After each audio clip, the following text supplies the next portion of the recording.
This is the Late Late Lunch Show with Rod Maxwell. Supported by Child-led learning in nature's playground. So on the show today, we're going to be talking food, and we're going to be talking cooking with food over fire. And I'm here with a good friend of the show, Mr. Steve Crowe, who himself has been on a food journey from the days when he started doing food from being a builder, Steve. Yeah, I mean, the last time I came on, I was I Can, You Can Cook, if you remember. That's right. Yeah, YouTube channel and just doing socials and things like that. And yeah, my career has took an unforeseen turn. And barbecue became a big part of that, really. Yeah, so I've got my passion is in live fire cooking and barbecue. I think I said it before. I'm not a fan of the term barbecue because it creates an image of burnt sausages and dry burgers for people. But yeah, general live fire cooking.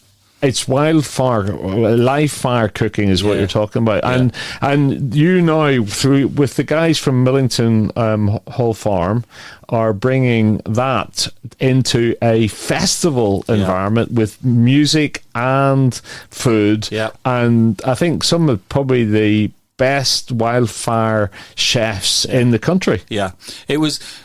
With being in this world and being a fan of live fire cooking and being a bit of a nerd for it, if you like, I would travel up and down the country to different festivals and go to all these. A lot of them are south of Birmingham, which was really annoying. There was the odd one that people tried when up here, but there was nothing in the north. So when I was offered this new job at Millington Hall Farm and running the barbecue school there and the events and things like that, one of the things that the owners said to me was, we want to build something that's big, and part of that we do want to have a flagship event, and it doesn't necessarily have to be on Millington Hall Farm. So Meetup was born, and it's MEAT, but it's a play on words. It's a think piece, if you like. And yeah, one of the main things that I've realised on my own journey is you go down the rabbit holes of learning where your food comes from. And I know it's a bit of a buzzword at the minute, and the field to fork journey and everything, but it is really important. And the more you learn about it, the more you can't help but want to learn about it. And knowing where your food comes from is massive. Whether you're cooking outside over live fire or whether you're cooking in the kitchen, that journey and supporting the people that are the backbone of this country has become a bit of a mission for me, not in a preachy way. I just think people should be aware of what's going on and where the food comes from, and we want to celebrate that. And what I like about what you do with barbecuing is there's a real delicate flavour and a delicate the meat is cooked in a way that you would expect it to be being done in a professional kitchen. And when I was last with you did, I think it was leeks. Yeah. Over a coal fire. Yeah. And they were sensational. And people wouldn't associate that with any degree of barbecuing, but there's a real skill in how you take something that's so delicate and cook it over fire. Yeah. I think people with barbecue, again, it creates a vision, and people have this vision of, a big burly guy with a beard and a check shirt, pretty much how I look today. But I think they have this image of what that is, and everything's kind of just big hunks of meat are thrown on the grill, and you're cooking them to death, and that's it on your plate. You've got a knife and fork and a big joint of beef, and it's not that. You can be delicate with it. You can have a more finer dining twist. It depends what you want to do. If that's what you want, you just want a big tomahawk steak and a knife and fork and a tub of salt, go for it. But if you want something more refined, that's my bag. And I think what people don't realise is as well, you can create every flavour from a kitchen outdoors, but you can't create every flavour from outdoors in a kitchen. Yes. Cooking over charcoal, cooking over wood, getting the different flavoured smokes is something that can't be recreated. And there's something primal about cooking over fire. And there'll probably be people who are scared to cook over fire. And what I would say, just try it. Like, that's why we're doing the classes at the farm as well, so people can come and get involved, and they can be as hands-on as they want, or they can just stand back and take notes. We're trying to open that world up to people, because it is a world that once you get into it, if you're a foodie especially, but you don't necessarily have to be, but if you're a foodie, it opens so many doors, and your understanding things just seem to click. You can take all the skills that you learn cooking outdoors, indoors, and it just improves every aspect of how you cook in general.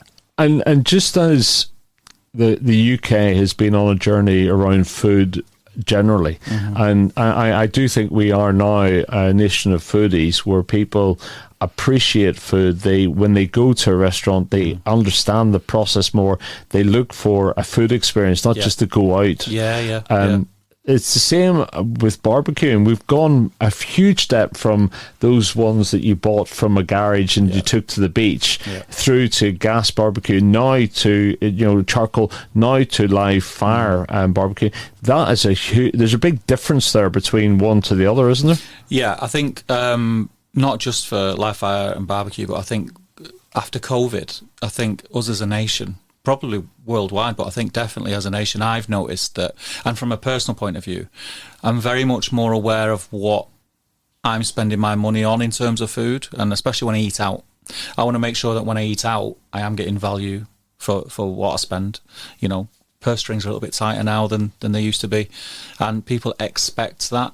Live fire also has become more and more popular in restaurants, because restaurants are always trying to evolve and offer something that other restaurants aren't, offering to get people through the door. Hospitality, that's a whole other conversation, is struggling at the minute. And live fire has become more and more popular. And for me, it's fantastic because it has opened up the doors for me to try these new places. And it's really hard to describe the feeling of going into a restaurant and seeing flames and the smells, the sounds, the things that you see, how a chef works a piece of meat on different parts of a grill, from the hotter side over to the cooler side and every bit in between. They utilise everything. So they utilise, there's no knobs to turn up and down where you can see that you're on, middle flame, high flame, low flame. It's all instinctive. And seeing that firsthand and then having that plate of food in front of you is an experience like no other. We're talking food. We're talking about a brand new food festival coming to Ashley Showgrounds in August. It's called Meetup. We're talking to Steve Crowe. We'll be back with him in a couple of minutes. You're listening to the Late Late Lunch Show with Back to the Garden Childcare, where little explorers grow naturally. So, Steve, the whole outdoor cooking, wildfire cooking sort of community, music goes very well with it, doesn't it? Yeah. And Meetup isn't just a festival about cooking, although that's a big part of it. There's going to be a whole music side of it as well. Yeah, we always knew that when we were doing this, we didn't want to do it and start off small and grow it into something big. We knew that we just wanted to hit the ground running. And start as we're meant to go on. So you need music to draw the crowds. So music was something that was always going to be big, and we went down the idea of using like cover bands for well-known bands, and then we just thought, you know what, to hell with it. Let's just go out. So we've got some really big names. We've got Gomez, we've got Inspiral Carpets, we've got Craig Charles doing a DJ set on the Saturday night, and much, much more. People also seem to think that barbecue goes hand in hand with country music, which it does. It does. There's no doubt for that. But as my friend and co-host on our podcast, he's really not into country, and we're going to get him a T-shirt with saying country music is a step too far. But yeah, we've got a music stage that's going to be live music, no cover bands, and it is all live music. We've got the fire stage with demos from really well-known chefs from within the barbecue world and outside the barbecue world. So we've got Jamie Pickles, who is co-owner of Trough and Stowe in Manchester. He's going to do some. We've got Dan Merriman, winner last year of MasterChef The Professionals. He's going to do some demos and do some cooking. The other part of this is the journey that food takes to get on your plate. So we knew, we could have just done a food and music festival. We'd have done well because that's what people want. It's crying out for it here, especially in Altrincham, but in the north in general. We knew we wanted to give a platform to farming and agriculture and butchery, because that is a huge part of the food journey. When you have food on your plate, you should know where it's come from. You should know what animal, what breed. So we're giving them a platform to talk about what they do as well. And I think just as barbecue now has become more sophisticated, the flavours have become more sophisticated, and you've mentioned restaurants that are cooking over live fire. people's appreciation of the food as well has increased. You can get some real delicate flavours with cooking over fire, can't you? Yeah. I'm a big meat eater, so I love red meat. I eat too much red meat, really, but I absolutely love it. But one thing that I am really enjoying is playing around with seafood. Now, seafood is as delicate as you can get, especially over live fire. You've got to be very, very careful. But just learning all the intricacies of building flavours and playing around with different flavours that maybe you wouldn't have normally thought would go with certain things has been a huge inspiration for me. So much so that a gentleman that I follow online called Matt Burgess, he's a chef, he's worked under Jamie Oliver, Gordon Ramsay, all worked in major restaurants, but he's a big name now in the barbecue community. We've got him coming to Millington Hall Farm in September of this year. He's doing like a one-off class, first one up north, all about just building flavour using live fire. So it's a barbecue class as such, but it's more about layering flavours and how you create flavours and how you can hone your own flavours. How many times, or when you first started cooking, were you reading a recipe book and adding a teaspoon of this and a tablespoon of that? You have no clue what that is. You're just following the words, but tasting things and realising how each of those different ingredients play around or alter the final product is huge. So you're bringing some national figures who are live fire chefs to Ashley Showgrounds in August, and these are big names, aren't they? They're sort of they are the head chefs of this particular form of cooking. Oh yeah, we've got people who run barbecue schools. We've got restaurateurs, as I mentioned before, Jamie Pickles. We've got a gentleman called James Peck who's been on TV. He's done numerous TV shows. He's actually, as we record this, he's recording one in, I can't say too much, but he's in South America recording for Food Network. He's been a big advocate of what we're doing at Millington Hall Farm, and as soon as he heard about Meetup, he wanted to be involved. We've got big reach. We've got Genevieve Taylor, who's one of the biggest names in barbecue, and a well-established author, Marcus Borden, who is the most beautiful sweetheart of a man. He looks like a big bear, and when he speaks, the voice doesn't match. He's typical. If you think of barbecue, you see Marcus Borden, and then when you speak to him, he's an absolute sweetheart. He's really helped me on my journey. He lives in Devon. Didn't know me from Adam. I reached out saying, Marcus, I'm thinking of doing this. What do you think? And he's been amazing in supporting what I'm doing, not just with Meetup, but in general, this path that I've took into barbecue and cooking school. And there is a community, isn't there, of people who are professionals in this sector, and there's a real community of passionate followers of it as well. The UK barbecue community was something that took me most by surprise. I've been involved with different communities and things like that, but in lockdown, we've spoke about this previously, when I first dipped a toe into Instagram and things and realised that there was a community of people there, and everyone's on a level playing field. There's no airs and graces, so you've got people who just grill once a month in their back garden, up to people who own live fire restaurants, and they're all sharing ideas, talking, supporting each other, being there for each other.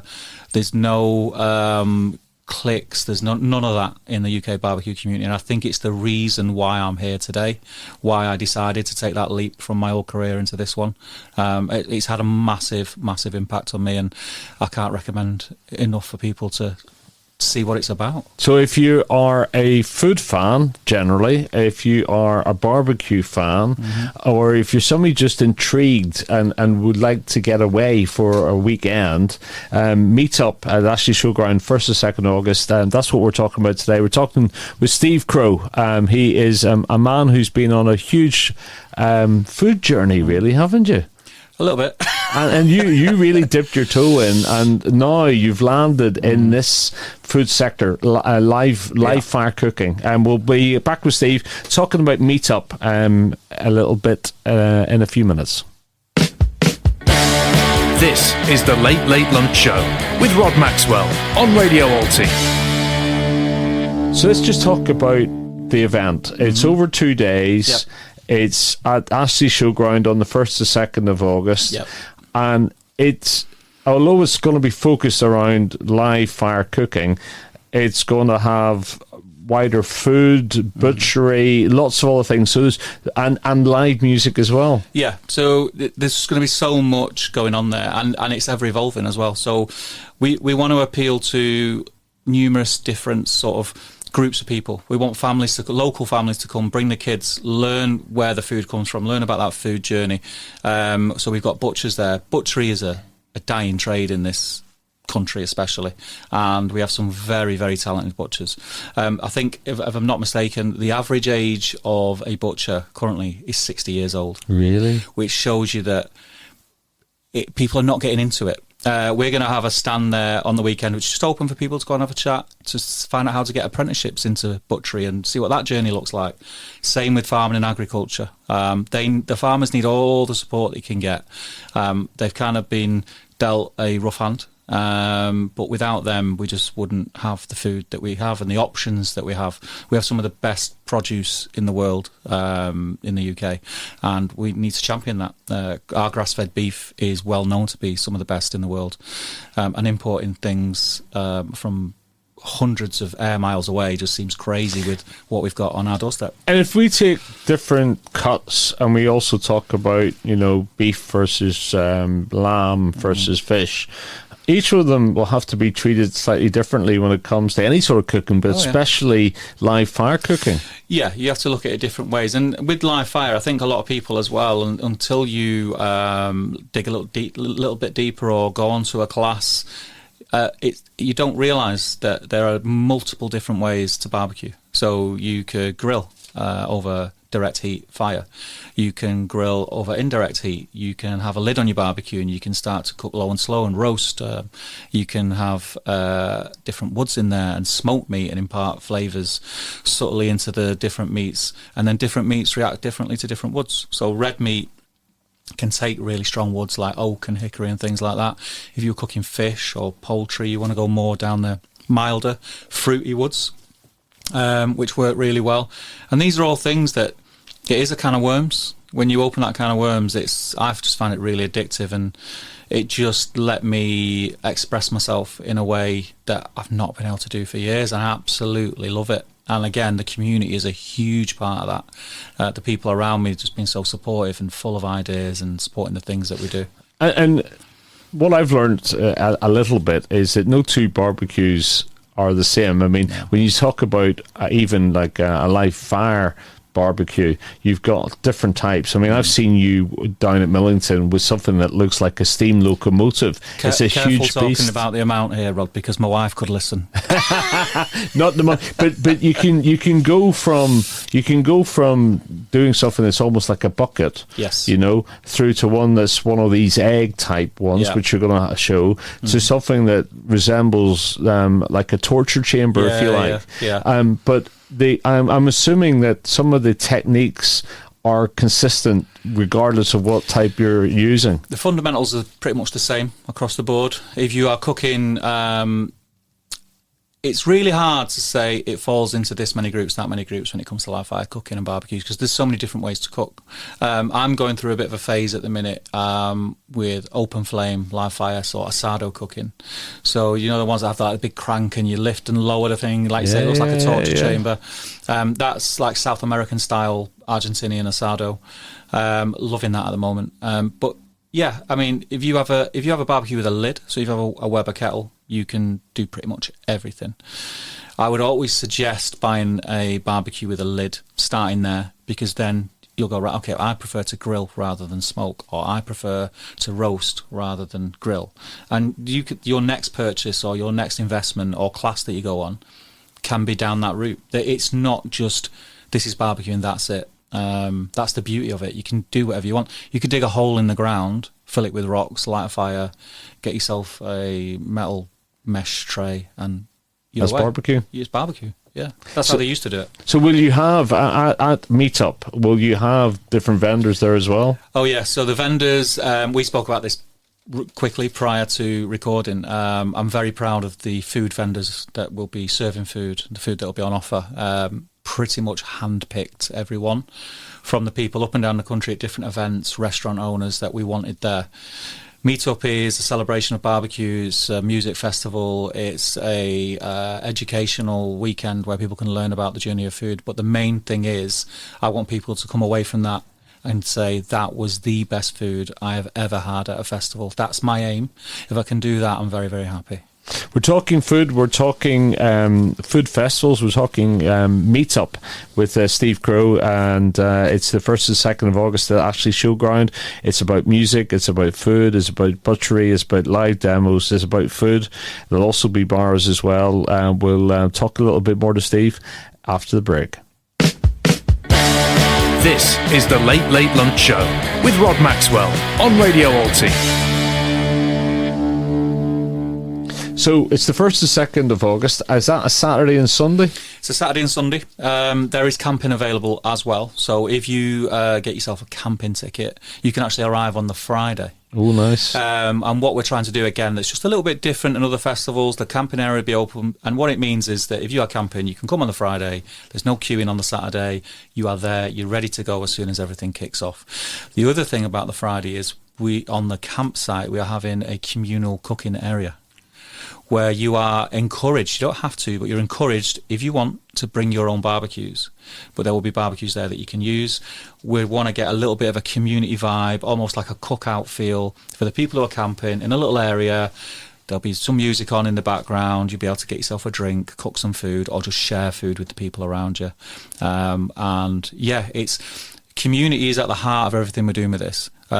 I'm an Alti resident, as you are, but in the north, we're crying out for something like this to bring people together and promote speaking to each other, talking to each other. And that is the nice thing about food, is that it does bring people together, and especially when you're doing it outdoors. Mm-hmm. And then there's a theatre about fire, isn't there? Yeah. You go to any barbecue, as a bloke, you'll know this, Rod. You go to any barbecue, all the ladies are sat discussing what's happening in EastEnders. Sorry to pigeonhole ladies, I do apologise. But all the men are can in hand round one guy with a pair of tongs cooking. And it is in us. It's in us to be drawn to that. And you can just say it's good for your health to be outside. Mental health. It's amazing to be outside around fire, just staring at the flames flickering. It does something. It's in us to be drawn to it. And yeah, I can't scream and promote it enough, and we want to lean into that with the festival. We don't just want it to be a commercial venture where it's like buy this. Come together, bring your own barbecue, bring your own food on the Friday night, and get to know each other, talk, and then you're going to bump into each other across the weekend and say, oh, have you been there? Have you seen that? Did you see that demo? Oh, the farming area's got cows over there. Go and take a picture. And loads of stuff for the family to do, loads of stuff for the kids to do, loads of stuff for the big kids to do. It's going to be a great weekend. So, I mean, if you're a barbecue fanatic, mm-hmm. and there is a community of those, there'll be opportunities to learn something different. There'll be opportunities to brush shoulders with people who are equally fanatics. Yep. If you're somebody who is the occasional summer barbecuer but wants to maybe do something a bit different, mm-hmm. and learn how to move from a burger to something a little bit more extravagant, because that's the thing. Barbecue is about meals. It isn't just about burgers and wings, for example. Is it? There's more to it. If you want to take your barbecuing to the next step, this is a great way of finding out. 100%. Even if you're not a barbecuer, even if you're just a foodie, like seeing how barbecue can make you almost take a breath and relax. When I have a barbecue at home, or even if we're doing something at the farm, you've been to a couple, Rod. I say, this isn't a thing where we're sitting down at 4 to eat. You arrive at midday, you will be eating, relaxing, drinking through till 5, 6, 7. If you sat there, I'm going to keep cooking. There's no set time. You should be having fun with it. You should be engaging. You shouldn't be locked in a kitchen away while all your guests are sat around the table. That's what barbecue's about. It's about bringing people together, having fun, and just enjoying it. And the fire itself goes through stages, and it'll be appropriate for different things at different stages as well. Yeah. And you've got to work with that, don't you? Yeah, it's cooking over fire is the most instinctive way to cook, and learning that. And we call cooking over fire. The reality is you don't cook over fire generally. You might, give things like a kiss of flame, like a steak or something like that, but you're using the heat. You don't want to cook over fire directly because it becomes acrid and you get that kind of black, burnt, horrible smell and taste. You're using the heat and you're utilising the heat in different ways, so you can cook direct, indirect, depending how close or how far away from the heat source you are. There's different ways to cook. But yeah, I mean, just a steak, for example. I'm a big steak man. Having a steak cooked over live fire compared to cooking it indoors it's night and day. Yeah. It's night and day. Yeah. Totally different. So if you're somebody who is fanatical about food and wants to push your experience and your knowledge that little bit further, if you're somebody who is bored of just cooking burgers on the barbecue, or you're just somebody who fancies a day out and to taste some food and enjoy yourself with some music, some drinks, a meetup is the thing for you. Ashley Showgrounds, the 1st and 2nd of August. We'll be back with Steve, find out how you can book some tickets, get yourself there after the break. You're listening to the Late Late Lunch Show with Back to the Garden Childcare, where little explorers grow naturally. Today on the show, I'm delighted to be speaking with Steve Crowe, and we're actually doing it in the flesh in my studio. I'm somebody who I've known for a number of years, and I have to say your journey through food has been really interesting. And now you this is your job now, and you are both involved in producing shows and introducing people to other forms of cooking, and you've become our absolute aficionado of live fire cooking. And this is what Meetup is all about. Yeah, no pressure there, Rod. Yeah, it's something I've always done. We met just after lockdown, I think it was. Yeah, I decided to start on this journey. And I never seen that I would be at this point or have the role that I've got. And I do count myself very fortunate. I'm very aware how fortunate I am to be able to get up in the morning doing something that I love, and also do something that I love and be promoted and pushed to share it with people, which is the main thing that Meetup is all about. It is a passion project for sure. It's something that we want to build upon year. In the north, there isn't a really big open air live fire festival. There just isn't one, and we were travelling up and down, me and my friends, up and down the country to go to these ones all over the place, sometimes abroad, and we thought we need it because I know that there are people here who love it. But it isn't just a food festival either. It is a festival for families. It is a festival for the community, and yeah, I'd love it if people would just get behind it and help push it, and we can create something special. It's a great way of finding out what's the art of the possible as well. And as you say, just even to get out into the wonderful countryside which is around Ashley, it's no distance from Hale Station. You could walk out to it, so you don't even need a car actually. Go and have a few drinks, go and sample some food, listen to some music. I mean, what else could you ask for? It's I think, I'm biased obviously, but I think this is going to be great for the locals. It's going to be great for people in and around Manchester. It's going to be great for people from the north. It's going to be a destination. It's going to bring people to the town and show them what we've got. We knew it was going to be too big to actually have on Millington Hall Farm where I work, but we do have the Big Barbecue Community Cookout on the 25th of April, which is a free event. We swallow the cost for that. People come, eat, drink, have fun. Again, it's almost a mini version, so we have demos and things like that, but it's for 300 people. We do have to cap it, and that was a success last year, and it's going to be the actual launch pad for when tickets go on general release for Meetup. Currently it's on sign up on the website meetupfestival.com. You go and do a sign up and you'll get first notifications when tickets go on sale. We had the early bird, it was received very, very well. But yeah, the launch is going to be April 25th at the cookout on the farm. So are tickets for a day, or you could get a weekend pass, or what whatever you like. So you can come for a day, you can get a day ticket, you can get family tickets, full weekend tickets, camping tickets. We're having tent camping, we're having living vehicles, so like camper vans and things like that. And it's all just tick boxes on the tickets on the website.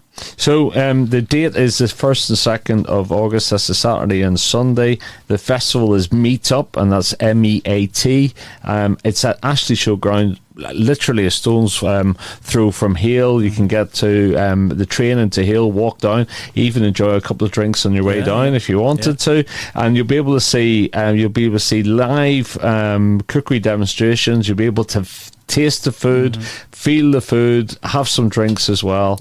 And tickets will be available from when, Steve? 25th of April is general release, but if you go on the website now, it's got a sign up. I would highly recommend doing that because we did the early bird and we were very, very sort of taken aback by the reception that it got, and we didn't really promote or shout about it. So meetupfestival.com is where you want to go. And yeah, just put your details in, and as soon as there's any news, we'll email you. I'm looking forward to it already. It's going to be great. This is the Late Late Lunch Show with Back to the Garden Childcare, where little explorers grow naturally.